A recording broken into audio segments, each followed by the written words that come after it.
There isn't a better time to start practicing good money habits than when you're just starting out. Hey, I'm Alex. And I'm Philip. And we teach you what you need to know about your personal finances using words you can understand without boring you to death. Because adulting shouldn't suck. If you're new to this channel, make sure you hit that subscribe button. Don't forget about that little dingy bell. And in the comments below, let us know what you did for your first job.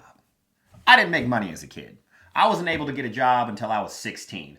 I mean, where I lived, there wasn't really any opportunities for me to do that side work that, a lot of kids could do, like cutting grass or, doing yard work.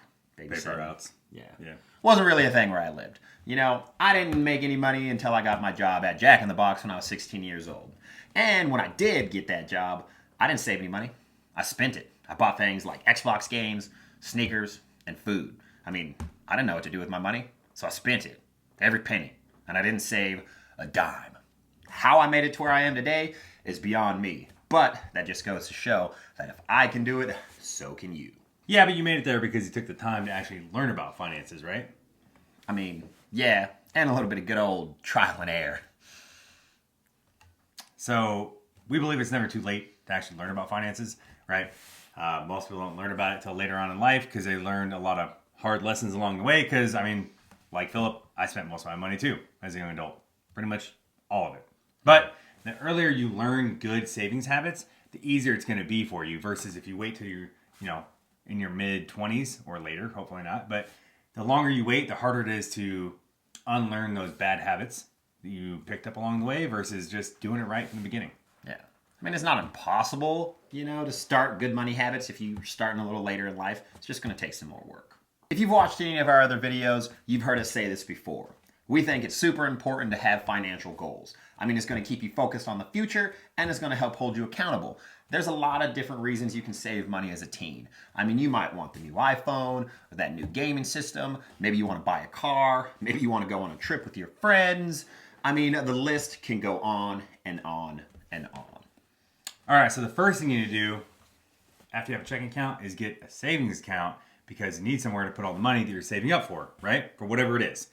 Now, if you're under 18, you can get one, but you're just going to have a parent or some kind of, grandma or grandpa sign on it with you, right? And then once you turn 18, you can sign them off, right? They don't have to be part ownership in it anymore. My first bank account, I had to get with my grandpa because my mom wasn't able to get a bank account because she owed the bank's money. So she wasn't able to put me on her bank account because she didn't have one and they wouldn't let her get a new one. So I had to use my grandpa. And thank you, Grandpa, for that. That was awesome. When I did finally turn 18 years old, he took me back to the bank and he took himself off of the bank account and it was all mine. And I still have that bank account today. So when you're shopping around for these different kinds of accounts, you want to be aware that some places charge you money every single month just to have a savings account. There's a lot of places that give you free accounts for being, 16, 17, 18, whatever, when you're in high school. But if you graduate, they cut that off and then you have to start paying for them. So shop around and there's plenty of places, especially like online banks, where you can have a savings account and they don't charge you any monthly balance or any monthly fees. Excuse me. Yeah. Next up, you're going to want to track your expenses. Even if you're still living at home with limited expenses, it's still super important to know where your money's going every single month. This is going to be fun, but it's required for you to, know. And it's important. One way you can do it is by writing everything down on a piece of paper. It sucks, but some people prefer it this way. Or if you use your debit card more often than not, because let's be real, most people don't even use cash anymore, you can use an app called Mint.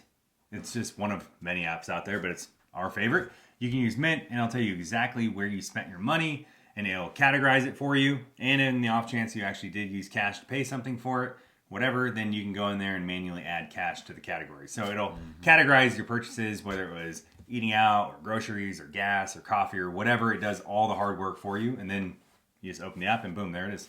Yeah. When I finally sat down and did this for myself, oh man, it was crazy. I was spending like $50 a week on coffee. And you might be like, oh, Philip, that's not too bad. Like, hello, that's like a tank of gas and some change. Okay. Or even worse, all right, that is $200 a month. Okay. Or $2,400 a year. All right. On coffee. on coffee. Not even a vacation or something cool, just on coffee, right? And I don't even need coffee. Like, I'm super happy and super hyper and crazy naturally. I don't even need coffee. I just like the way it tastes. Needless to say, I have addressed my issue, and now I only get like 1 coffee a week, sometimes 2, and that's about it. But, you know, I would have never known that I was spending so much money if I didn't sit down and do this. Let's be honest. You addressed the issue because you made friends with all the baristas, and now they give you the coffee for free. Give away my secrets. So when you're creating a budget, you're going to want to pay yourself first. And what that means is before you start paying all your expenses, you automatically put money in your savings account, whether that's an automatic transfer or you pull money out and you put it away in an envelope, whatever it is you're doing, right? You want to pay yourself first before you pay all of your other bills. Because a lot of people do that in reverse and they pay their bills and then they're like, oh, I'm going to save whatever's left over. And more often than not, they don't save it at all. So pay yourself first and then learn to live off whatever's left over. Mm-hmm. That's the right way to do it, kids. All right. So when you're spending your money, you need to decide on whether it's a need or a want. For example, do you need that coffee or do you want that coffee? Mm-hmm. Well, Susan, it really depends, right? Do I need to eat your face off or do I want to eat your face off? It depends on if I have my coffee, right? So, what's eating your face off? Oh, that. Okay. Yeah. Dude, I'm way more of a pleasant person after I have coffee. So that happens as adults. All right, so fear of missing out, FOMO, right? If you have to go buy something because you just have this impulse because somebody else bought it, you know, is that going to break your budget over and over and over? Or can you have delayed gratification and then buy it when you actually have the money for it, you know, because you saved up for it? Is it really worth blowing your budget and not really thinking through those impulse decisions? No.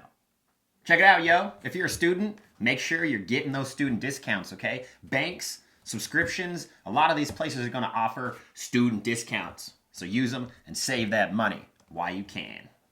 And lastly, if you can, get a side gig, right? Because the more busy you are working, the less busy you are online shopping and spending your money. And it's like extra money. Right. Yeah. Anyways, you like this video? Hit that like button and don't forget to subscribe. And in the comments below, let us know which one of these tips you liked the most or you didn't like the most. Yep. And if you really liked it, share with your friends.